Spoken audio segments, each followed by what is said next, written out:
چین کے شمالی علاقے میں واقع تیانجن یونیورسٹی کی ایک تحقیقی ٹیم نے حال ہی میں ایک نیا ایپاکسی ریزن تیار کیا ہے جو بلند درجہ حرارت برداشت کرنے، دوبارہ قابل استعمال ہونے اور غیر معمولی لچک اور مضبوطی جیسی خصوصیات رکھتا ہے۔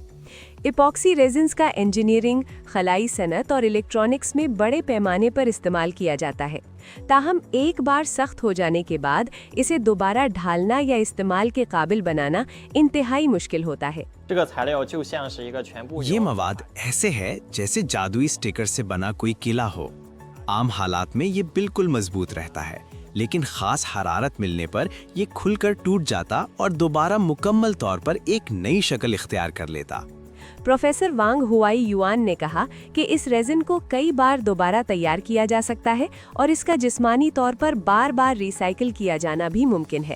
یہ نتائج عالمی جریدے ایڈوانسڈ میٹیریلز کے ایک تحقیقی مقالے میں شائع کیے گئے ہیں۔